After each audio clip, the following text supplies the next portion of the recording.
Hi guys, in this video we'll continue our look at resonance, and we'll pick up here with number 3, resonance stabilization of anions, and we will see that this will involve delocalization of a negative charge.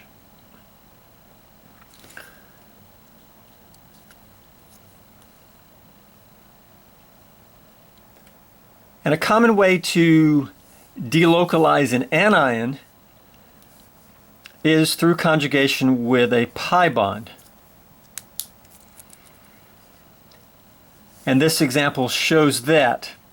Now it's important to note that we stabilize an anion by moving electrons away from it, not towards it. With a cation, you move electrons towards the cation. With an anion, you want to move electrons away from the anion site.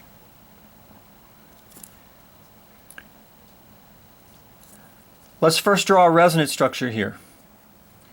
Then we'll talk about the theory and the hybrid.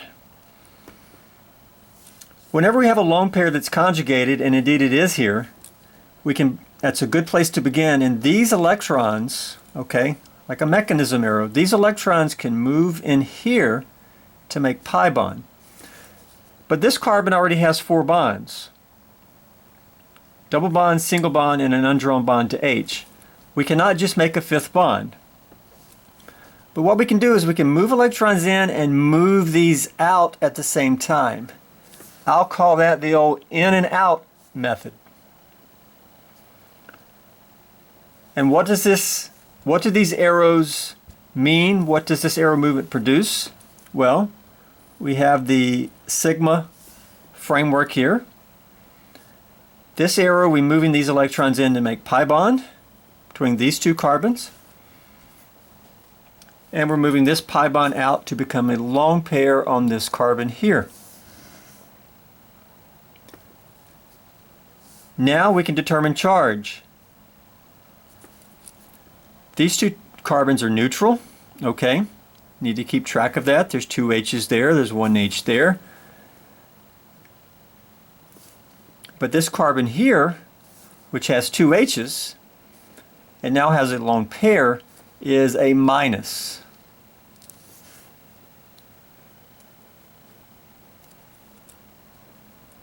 And we have drawn another Lewis structure where all we have moved is pi electrons. This is a resonance structure, and we denote that with a resonance arrow between the 2 structures.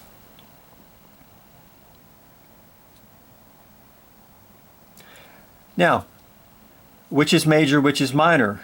Well, these are both equal. They're identical in energy. They're identical in structure. These are equal contributors.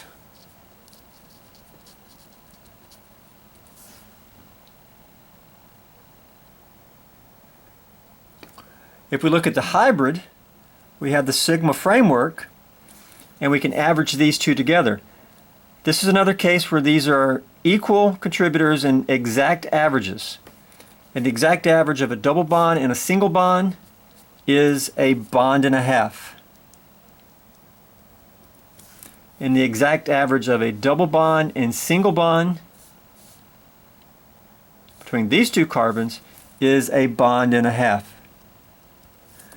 Bond and a half, bond and a half. The exact average of a negative on the N carbon and neutral is a partial minus. And likewise on the other N carbon, the average of a -1 and neutral would be a half of negative, or we can say partial minus.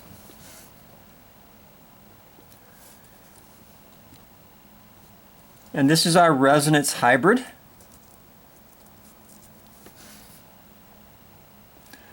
Of course, this is our actual structure.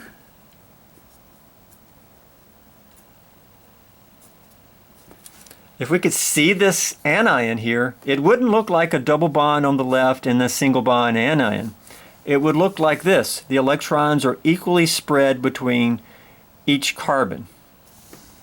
And the charge density, the negative charge, there's partial negative on one end carbon and the exact amount of same partial negative on the other end carbon.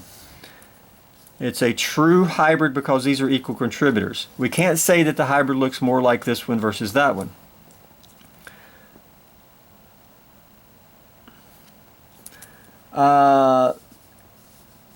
The bond order for each carbon-carbon bond equals 1.5 exactly. Each carbon-carbon bond has the same bond order and also has the same length.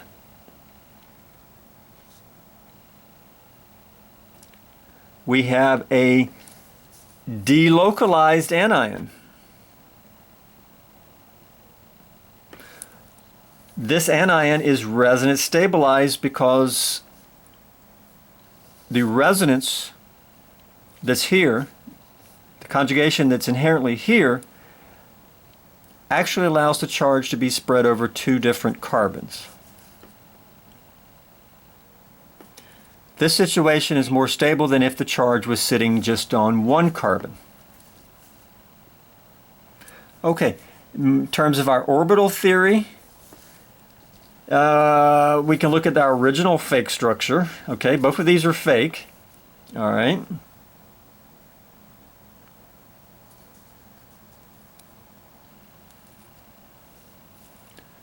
But if we look at the structure on the left, we see pi bond. So we got p orbital and p orbital, one electron each, pi bond. And then we have a carbanion. What's the hybridization of the carbanion? Got to know that there's two H's there. There's 3 bonds and 1 lone pair. There's 4 regions. Okay, might think sp3, but during test 1 we said anytime a lone pair is next to a p orbital, the lone pair is going to want to be in a p orbital. P orbital here. And so the lone pair is in a p orbital. Why?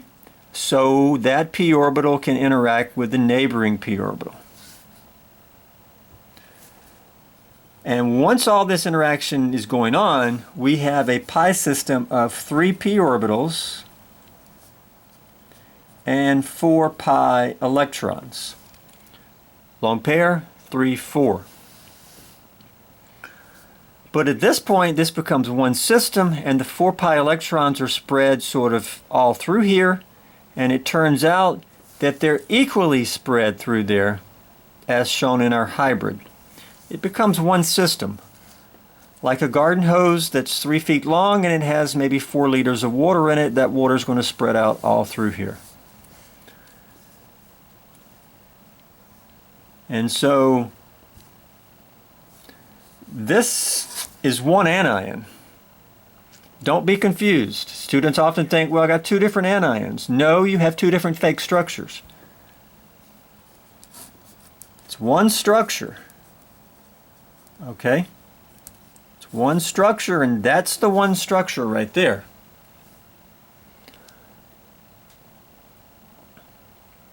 Thus, I will often call these fake structures. I'm doing a little review here.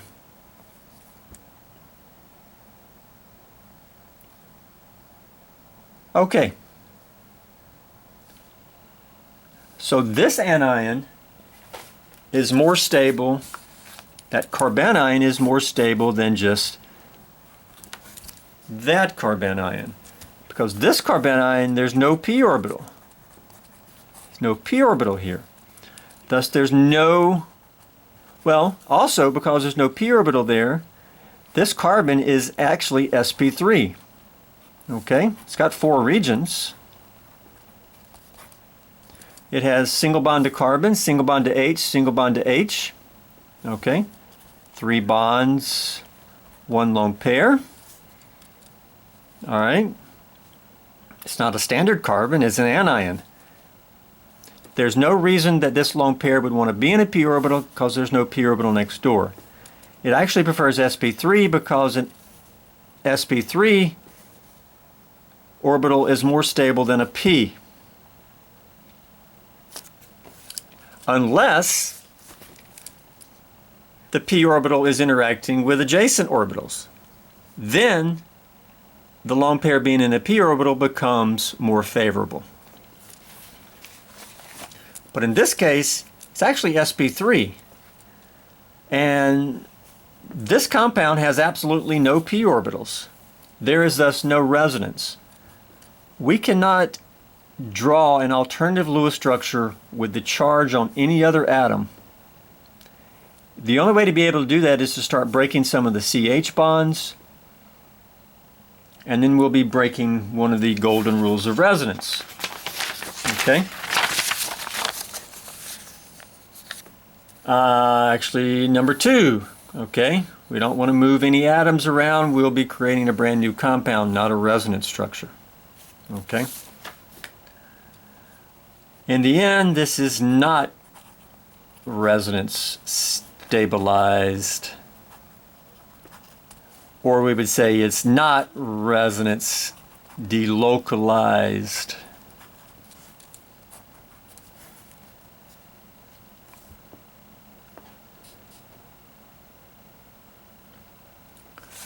Ultimately here, the lone pair in the p orbital is conjugated with other p orbitals, and that's the entire idea of resonance, and that leads to a hybrid and all the discussion up there. Let's look at another example. This is the anion of phenol called a phenoxide.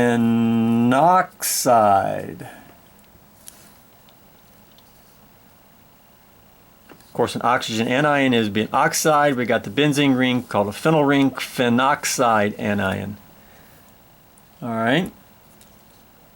We can show resonance structures here. Please do that. Keep in mind, how do you stabilize an anion? You move electrons away. When you have a lone pair that's conjugated, it's a great place to start. I'll do the very first. These electrons, okay, anytime we use a mechanism arrow, we begin with these electrons. These electrons move in, just like up here. And the pi bond moves out, okay? In and out method. All right. If you remember over here, we use the old windshield wiper.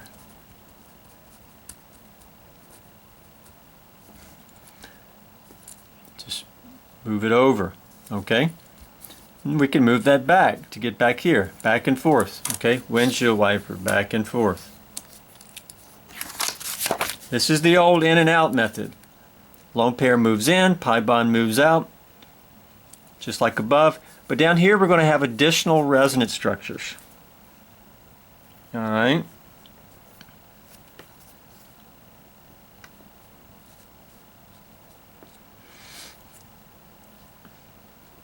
I think I will go ahead and draw these here.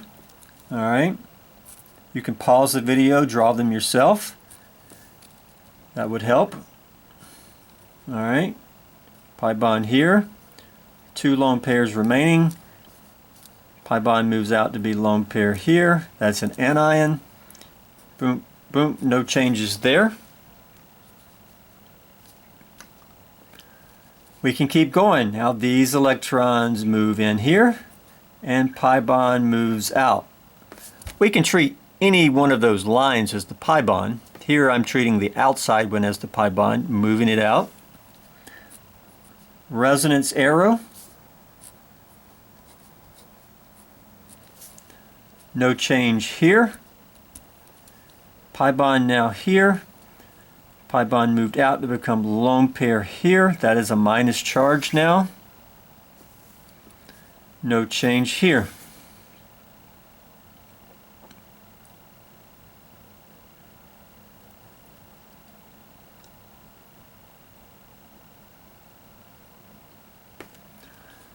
These electrons can move here. Pi bond out. Resonance arrow.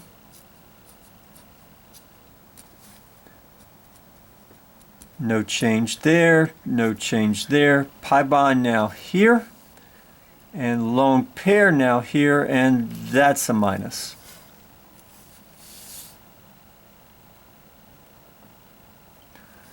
We can keep going. Lone pair moves in here. Pi bond out, okay. We don't want to move that out. That's a sigma bond. Pi bond out, and it has to go on to oxygen. And that is going to give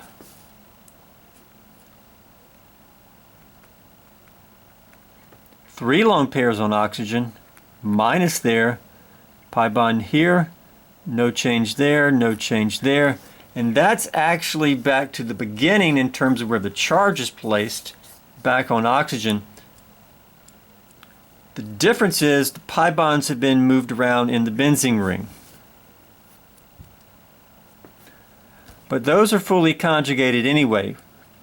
We could get back to that structure by moving these down, doing windshield wipers. Windshield wiper this way, windshield wiper over there. Something has to leave that. Well, these windshield wiper up and replace this carbon, gets a bond on this side, and we see all that gives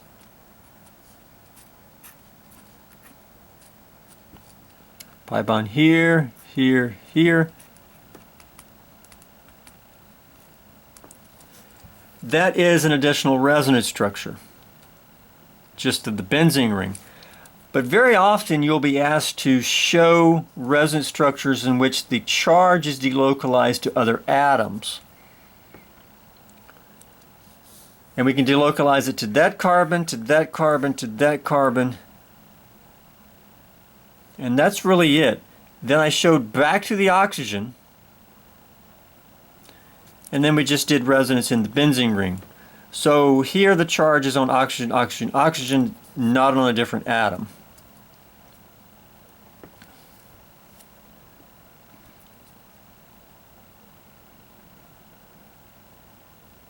Okay, the resonance hybrid is going to be a blend of all of these.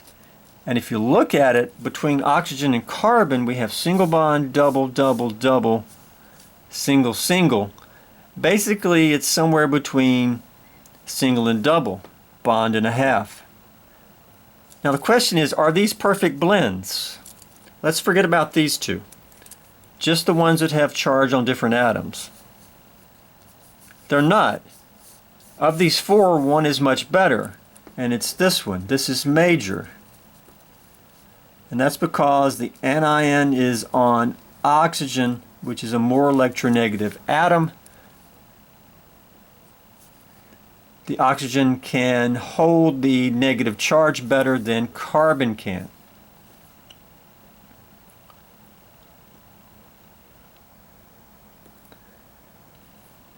In terms of bonds, though, we have somewhere between single and double, between C and the O.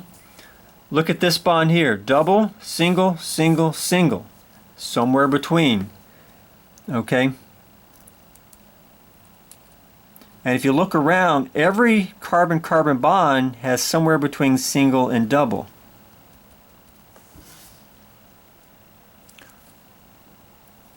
But again, it's not a perfect blend. In terms of charge, oxygen has minus, neutral, neutral, neutral, so it's somewhere between neutral and minus. We'll call it partial minus. This carbon here is partial minus. This carbon here is partial minus, and that carbon there is partial minus.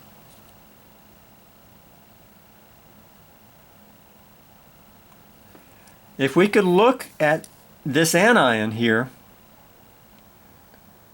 and actually see it in real life, it would look like this. We call that the resonance hybrid. Look in the benzene ring. The electrons are sort of all through there. Okay? That is, neither of these benzene ring Lewis structures are correct. It's not isolated double, single, double, single, double.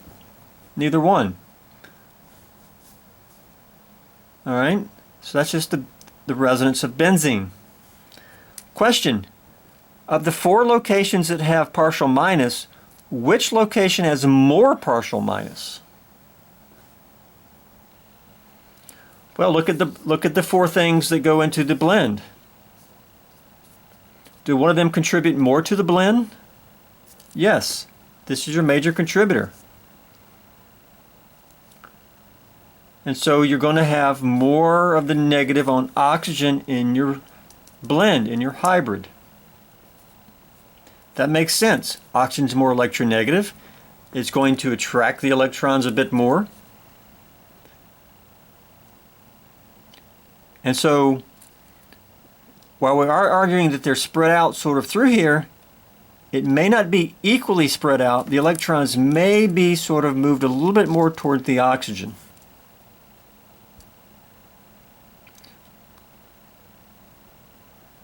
Okay.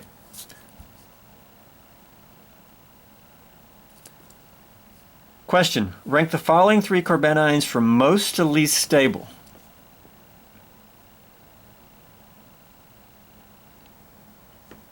I'll let you do that on your own. We'll talk about it in class. Some very important concepts here. We actually went over one of the concepts already when we talked about this example here. But the other concept is important to recognize as well. Okay, next. Resonance delocalization in neutral molecules containing heteroatoms. Now we actually started with neutral molecules. Okay, neutral conjugated alkenes. And if you remember, I mentioned that it's a little bit difficult here because there's no heteroatom to sort of tell us which way the electrons are sort of moving.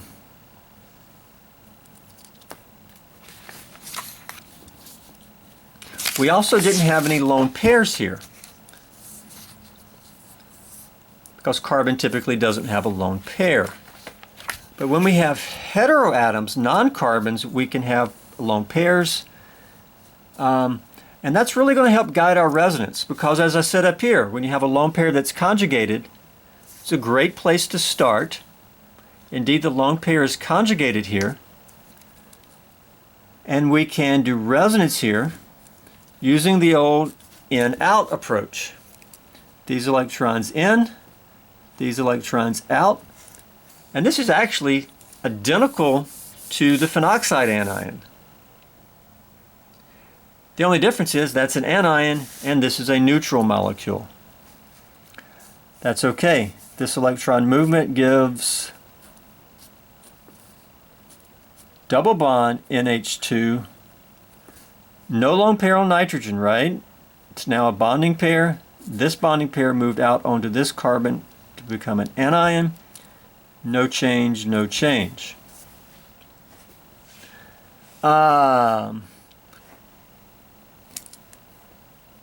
Let's see here. Something doesn't look right.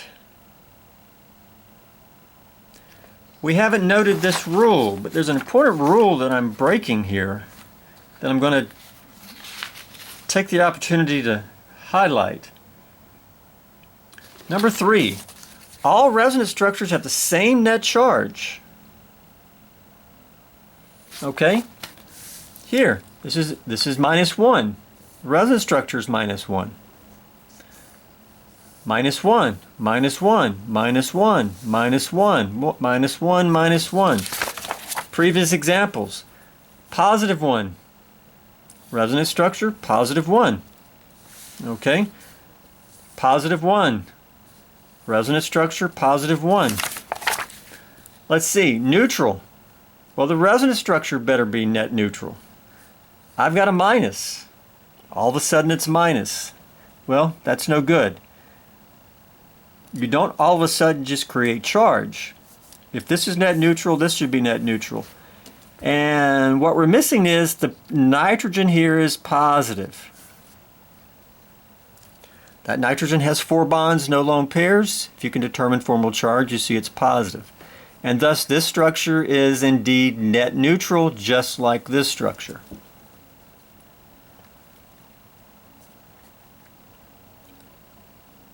Okay, we can keep going. These electrons move here, pi bond moves out, it's going to be just as above.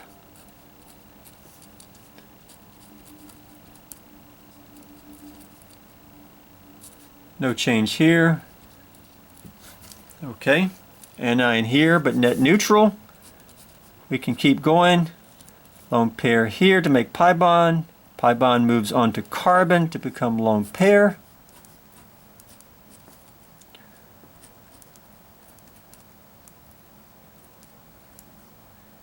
No change. Pi bond here. Lone pair there.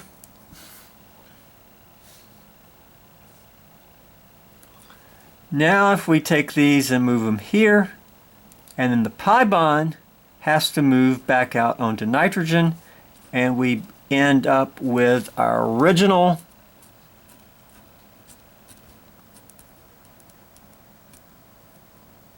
lone pair back on nitrogen, pi bond here and here.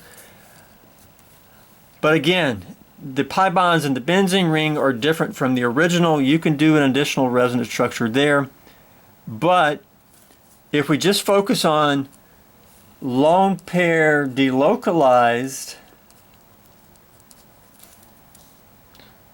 the lone pair is delocalized onto that carbon, and that carbon by resonance. Here we put the lone pair back on the original nitrogen, and if we do any resonance with just a benzene ring, the lone pair will still be on nitrogen.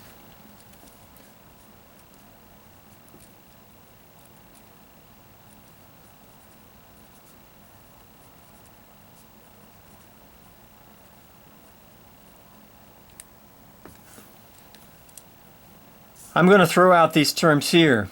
In a benzene ring, the adjacent carbon is called ortho. Okay, you do not have to know this yet. In Organic 2, you will learn this. We have some group next door is called ortho, and fully on the other side is called para. Okay, and that carbon relation to the group is called meta. So next door is ortho, and completely on the other side is para. Next door is ortho, next to the amino group. Completely to the other side is para, and then we have it again next door, which is ortho. That's just a little free information. You'll certainly, down the road, we'll always use that terminology. The anion is never placed on the metacarbon compared to the amino group. It's never placed here or here. Those are the metacarbons. It never falls on a metacarbon. Only the ortho, para, ortho carbons. Okay, in any event, we can just see where it falls if we correctly draw resonance structures.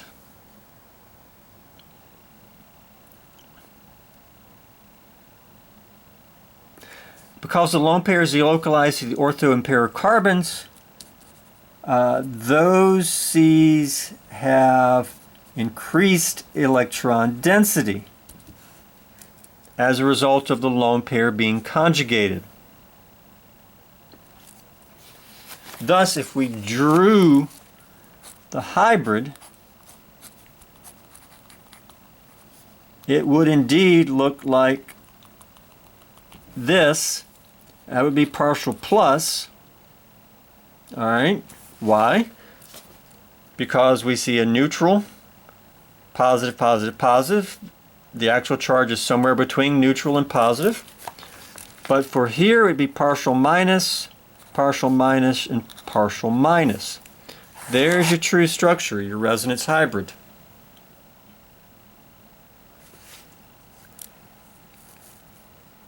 And these three carbons have some partial negative. That is, they have increased electron density as a result of the amino group being conjugated with them. No negative charge ever falls on these two carbons, which are called the metacarbons.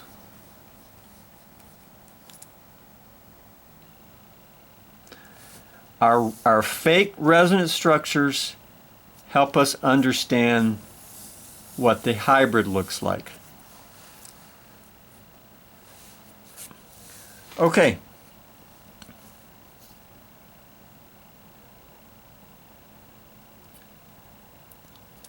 Now, we didn't talk about the theory there, but hopefully that's just becoming sort of commonplace. Back during test 1, we would have said that this lone pair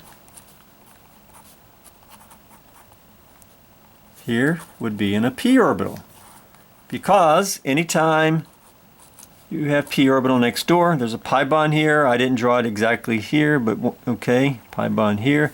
There's actually p orbitals all the way around the ring, but all we need is one. A p orbital here, and thus the lone pair is going to be in a p orbital. We knew that from test 1. Now we know that what's going on here is 1, 2, 3, 4, okay? 1, 2, 3, 4, 5, 6. That lone pair is conjugated there, and you have 7 p orbitals all conjugated. And this leads us to, well, I didn't draw the hybrid like I did up here. Okay. Now we actually answered that question. Which carbons of the benzene ring of aniline, that's called aniline, we saw that during test 1, are most electron rich. Okay.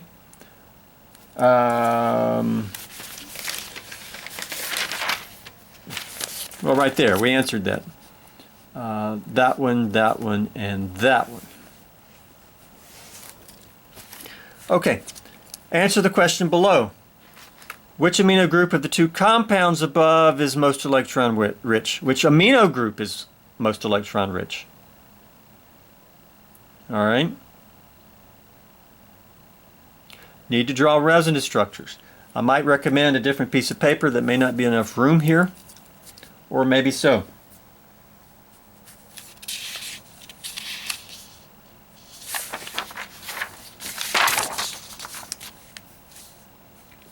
Okay, B. Well, what was A? Where we're resonance in neutral molecules containing heteroatoms. Well, that's a neutral molecule with heteroatoms.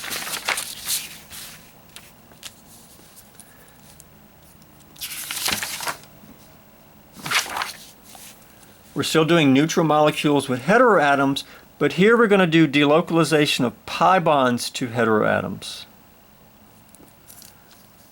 Okay, what type of resonance can we do with this ketone here? Well, the first important thing is to understand the lone pairs here are not in p orbitals.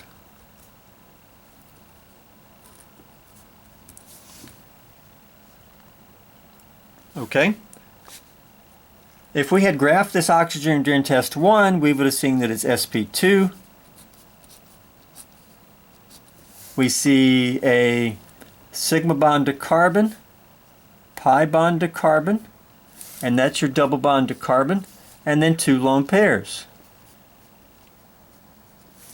And so the lone pairs are in sp2 orbitals.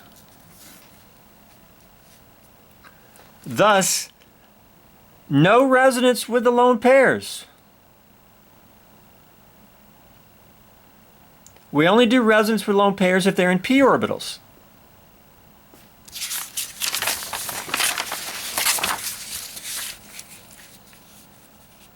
Like this nitrogen. That lone pair is in a p orbital.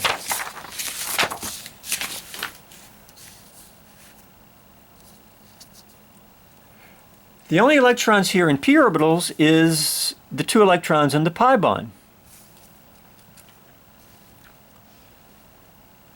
So how can we move these electrons? How can we show a resonance structure here? Well, what we can do is we can just move the pi electrons. Instead of having them being bonded, we can move them onto one of the atoms. But the question is, do we want to move them onto the oxygen or onto the carbon? And their answer is you want to move them to the more electronegative atom, because that's the atom that's going to be sort of pulling them. And that's the oxygen in this case. And so what we can do is we can take the pi bond and move it just up to that oxygen.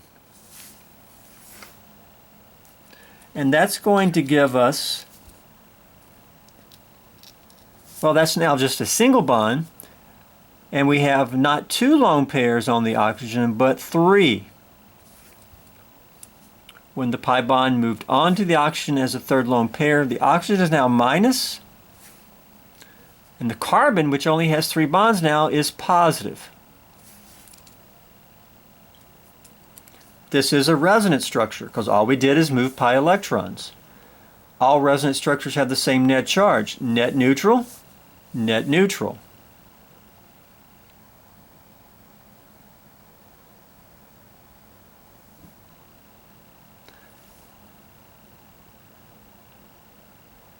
Now, we sort of just polarized this here. We created these 2 polar ends. And so this could be called polarization of the pi bond. Pi bonds are more easily polarized than sigma bonds. And we can often do that via showing resonance. Now let's look at the hybrid. The hybrid is a blend of these 2. All right.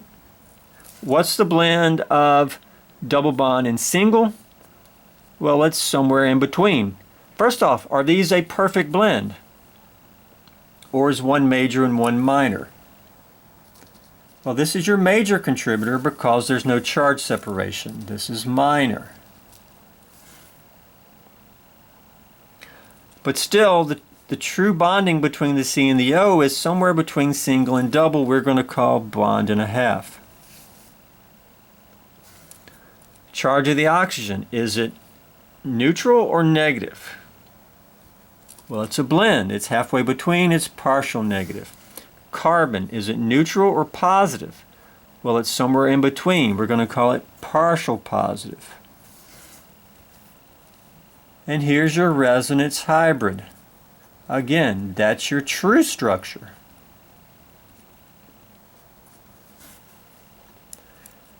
If you could actually take a picture of this molecule, it would look like this.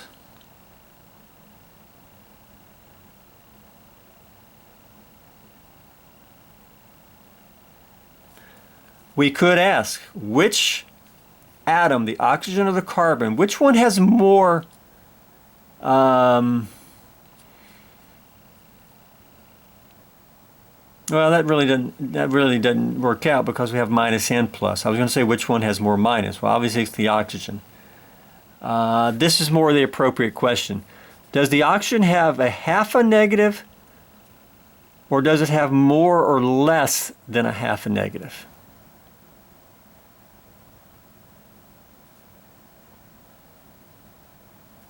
It actually has less than half a negative because the major contributor is neutral.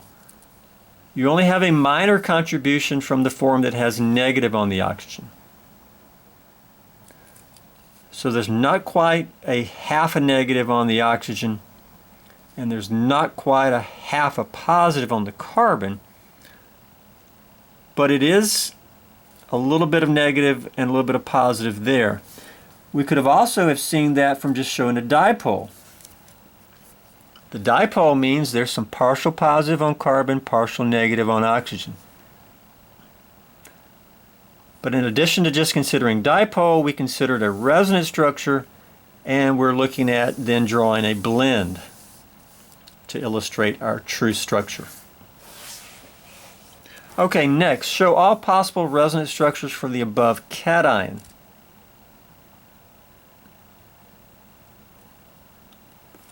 I want you to do that on your own. All right.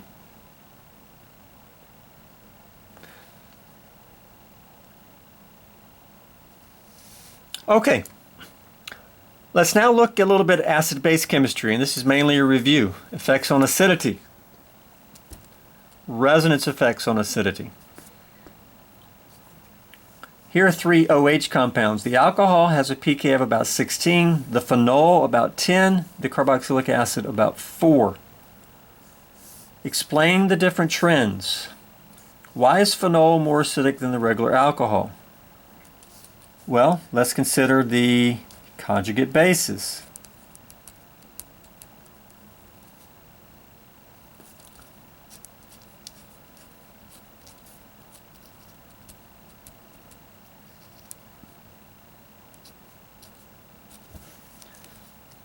And now we can ask, which of these two is more stable? Well, this anion is not delocalized.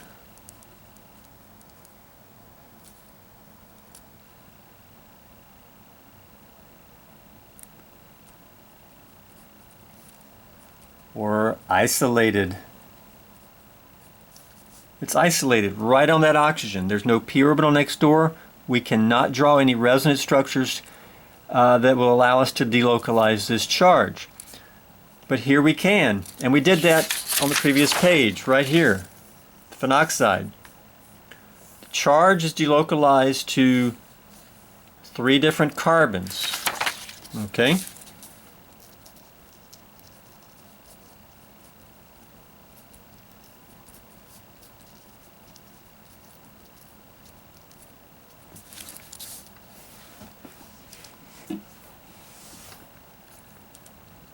And so the charge is spread out. That stabilizes the anion.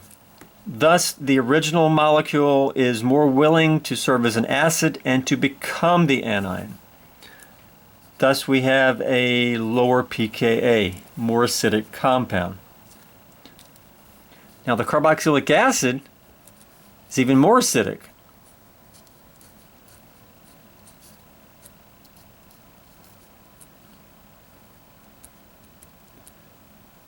Let's look at its conjugate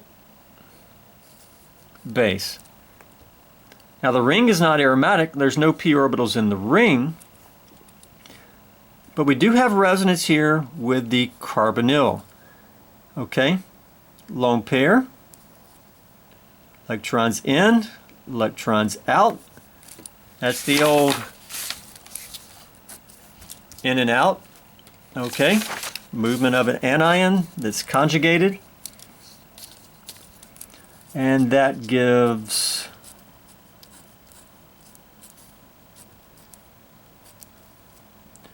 double bond here, 2 lone pairs.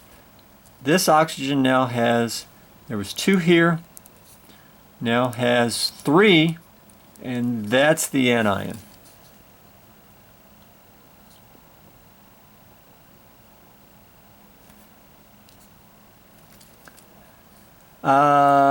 This oxygen is expected to be sp2, lone pair next to a p orbital. We actually looked at this during test 1 for the carboxylic acid.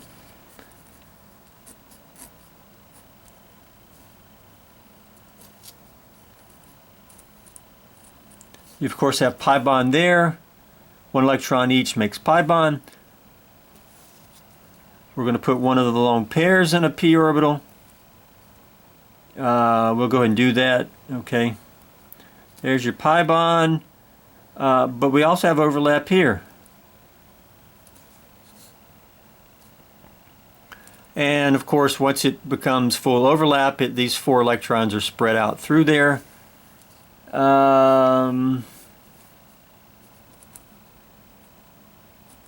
Blend of these two, the R group is the cyclohexane.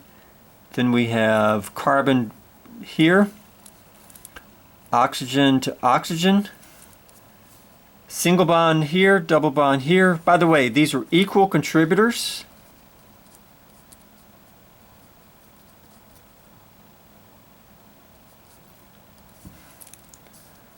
They're identical, equal in energy. Perfect blend, single and double, it's a bond and a half. Single and double, it's a bond and a half. Negative and neutral, blend is partial negative. Neutral negative, the blend is partial negative. Here's your true structure. The two CO bonds are identical. They both have bond orders of 1.5. Same electron density, same length. An unsuspecting student may say, hey, you got double bond between this oxygen and single bond there. No. This is an inadequate Lewis structure depiction. You actually have equal bonding between both C and O. Both CO bonds are equal. Okay, back to the original sort of idea. Charge delocalized to 3 different carbons. Here we have charge delocalized to 1 other oxygen.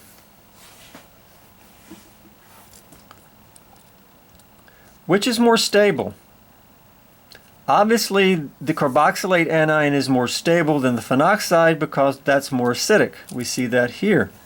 Why is this more stable? There's actually more delocalization in the phenoxide. But here we're delocalizing the charge to carbons. And carbon is like, hold on, I don't want all that electron density. The oxygen's like, well, too bad, you're conjugated, you're going to take some of it. But I don't want that much, okay? I don't want that much.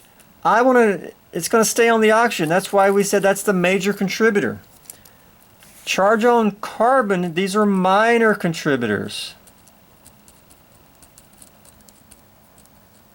All right. But over here, the charge is delocalized to another oxygen. And it loves a minus. And it turns out that that's the overriding factor. We're able to delocalize the charge to another electronegative heteroatom. And that's a more stabilizing effect than putting the charge on 3 different carbons. All right.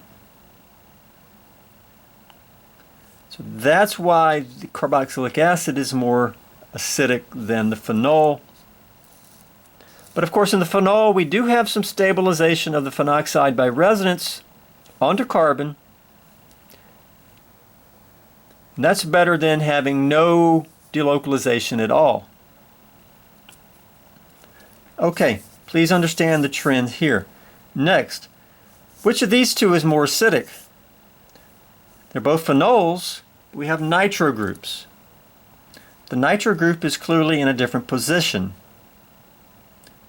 One of them we're going to be able to draw resonance, okay, of our phenoxide. We want to consider the phenoxide, right? And in the other one, we're not going to be able to draw resonance into the nitro group. Now the nitro group is nitrogen coming off the ring, double bonded to one oxygen, single bonded to the other. That one's an anion, and the nitrogen is positive, and this one is 2 lone pairs. Here's your Lewis structure for nitro group. You'll see that in organic 2. It's a common functional group on aromatic rings. Now there is resonance here. I didn't give you a hybrid structure. Okay, you would have been, as expected, a bit more confused if I had thrown you a hybrid structure. So I gave you a fake resonance structure.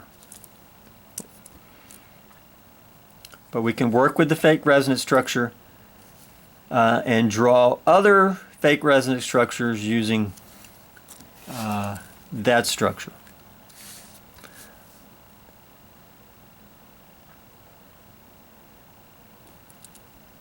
Ultimately, what we want to ask here is which anion is delocalized best. I chose to say best. I didn't want to say most, because most doesn't always give you the answer right. Up here, this is actually delocalized the most compared to this. But it wasn't on to oxygen like over here. So I didn't want to say most. So instead I said best.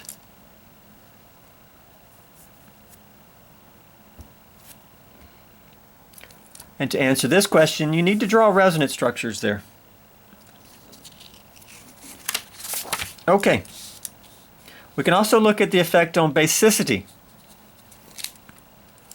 Amines tend to be basic. We have nitrogen lone pairs.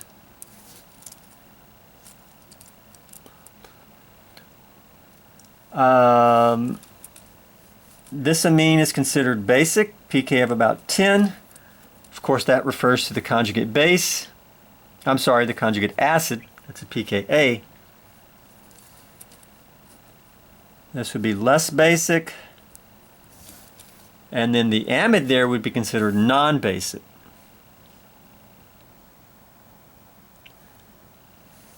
Need to understand the trend there. What is the argument for why this one is most basic, that one is less basic than this one, and why is this one non-basic?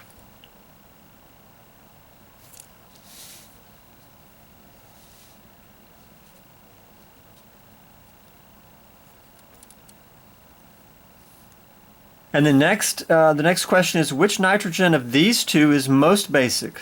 Okay. Need to draw resonance structures. This is somewhat similar to the idea here. We have a group conjugated with a ring, but we have another group on the ring, but it's located in different positions. In both cases, the amino group is conjugated with the ring, but then we have these carbonyl groups in different positions.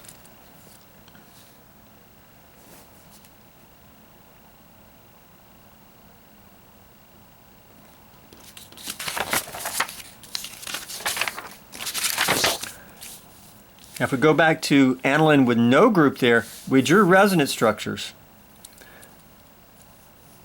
What we're looking at, if there was another group on the ring, could we then draw additional resonance structures and move the charge into that other group?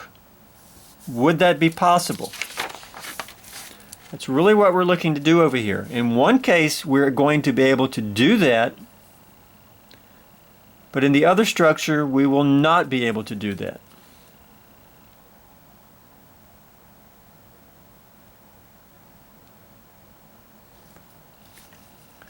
The question we really want to ask here is, which nitrogen lone pair is delocalized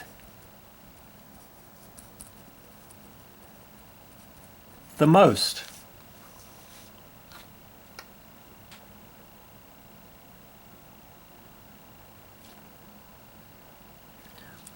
Okay, once we answer that, then we should know that that nitrogen will be least basic.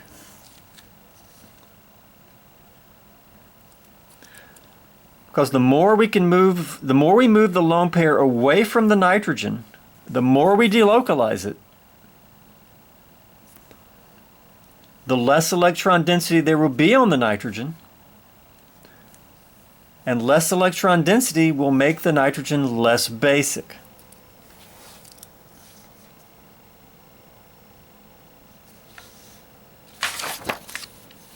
Okay, I'm asking you to do several of these on your own. We'll look at them in class. There are additional homework questions here. How many pi electrons are in the extended conjugated system of the compound below? Other question. The compound in the box is known to exist in equilibrium with a major tautomer. Which OH tautomer shown below is most stable and is thus the major tautomer of the one in the box?